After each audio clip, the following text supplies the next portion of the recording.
Hello, class. We're starting a new chapter. We're now going to chapter 9, rhythms originating in the AV junction. So we just finished our rhythms originating in the atrium. And now with junctional rhythms, here's the area that we're looking at for junctional rhythms. Now, if you remember, we had our sinus rhythms up here with our SA node.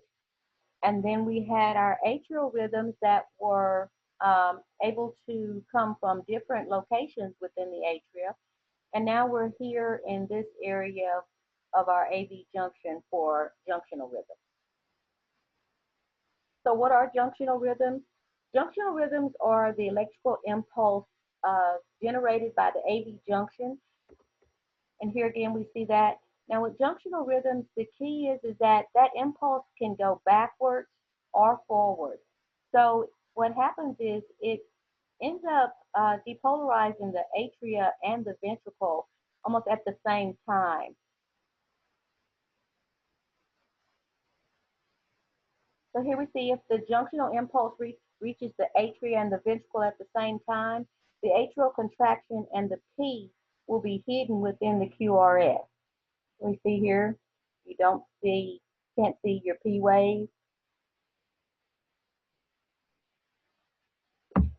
The characteristics of a junctional beat. Okay, so there's going to be something wrong with your P wave here with your junctional rhythms, okay? So you can have an inverted P wave, a retrograde P wave, or that P wave can be hidden within your QRS.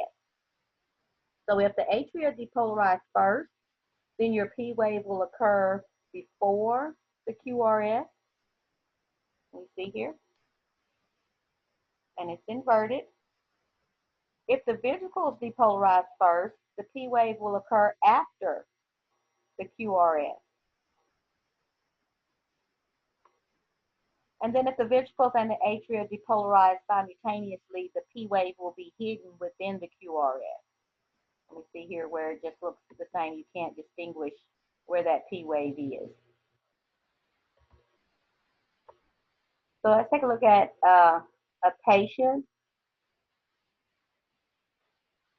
You have the SA or sinoatrial node is your normal pacemaker of the heart. An electrical impulse begins in the SA node and then continues to the AV node. So here we see what's going on at the junction. And that's what happens when you can have escape rhythms that can escape from your AV junction. And that's when you get the junctional rhythms. So again, you can have an inverted P wave, a retrograde P wave, or a P wave that is hidden within your QRS.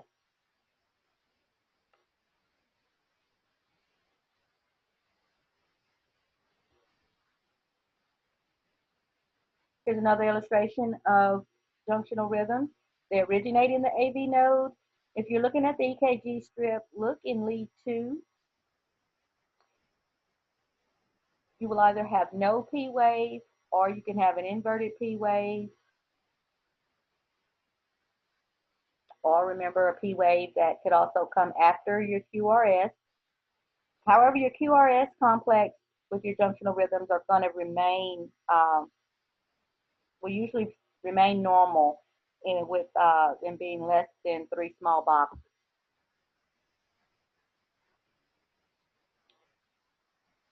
Okay, so our junctional rhythms are usually going to be regular.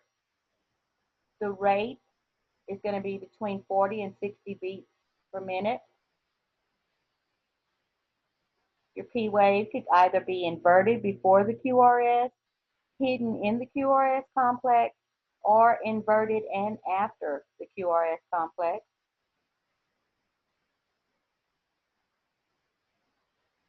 And if that P wave occurs late, you may not be able to determine your PR interval. And again, your QRS will usually remain narrow. However, in some cases it could be wide, but usually it will be narrow. So one type of junctional rhythm is your premature junctional contraction, and it's an early beat that originates in the AV junction as a result of increased automaticity within the junctional cell.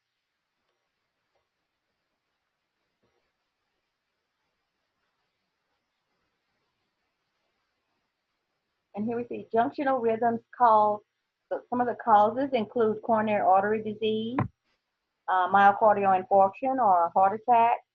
The patient may have had some type of heart surgery, or drugs like the digoxin and electrolyte imbalances, such as if they have too much potassium, for example.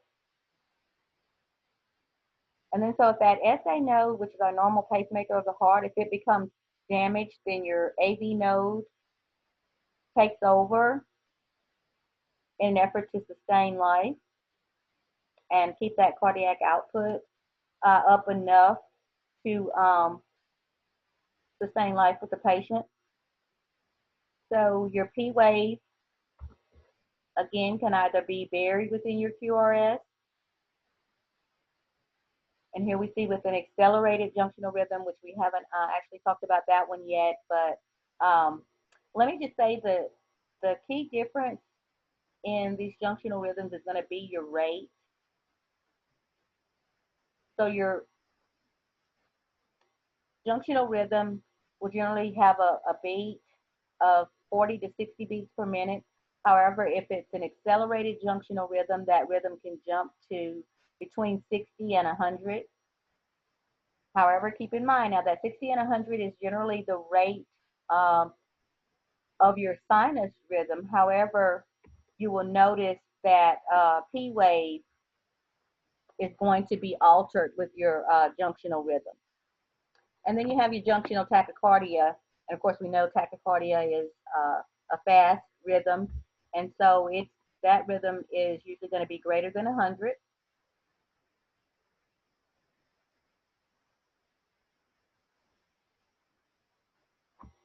So some of the symptoms the patient may have with junctional rhythms, they may have chest pain, dizziness, shortness of breath, fatigue, and their blood pressure may be low.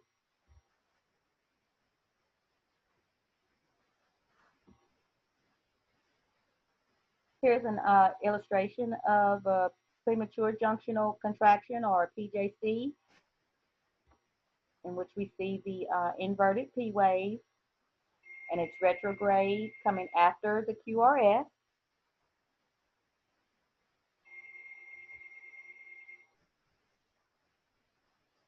Here's another illustration of our PJC.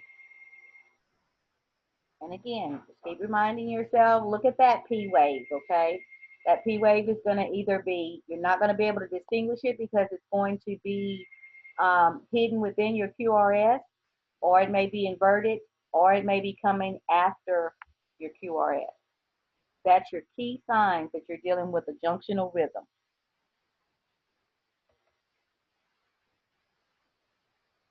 Okay, here's our characteristics of the accelerated junctional rhythm.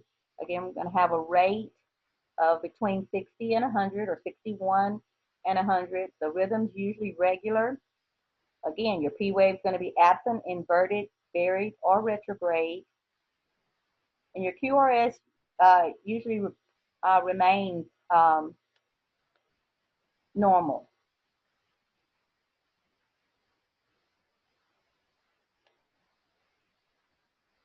And a clinical tip here with junctional rhythms is just keep in mind to always monitor your patient and not just the machine alone.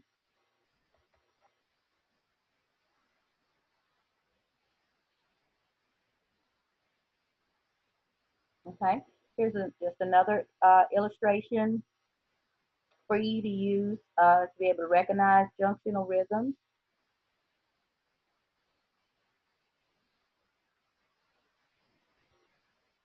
And then here again, we see another illustration of them all kind of side by side, where you can see them and their distinguishing characteristics.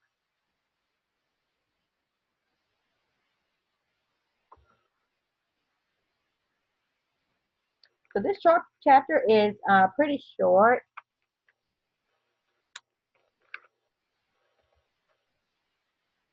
So let's do a little review. Types of junctional rhythms. You have your junctional rhythm that has a rate of 40 to 60 beats per minute. Then you have the accelerated junctional rhythm that has a rate between 60 and 100 beats per minute. And then you have junctional tachycardia, in which the rate is going to be greater than 100. And that's all I have for you today. So your assignment is going to be to complete the chapter checkup on page 119 and submit your picture when complete. And I will see you guys next lecture. Bye-bye.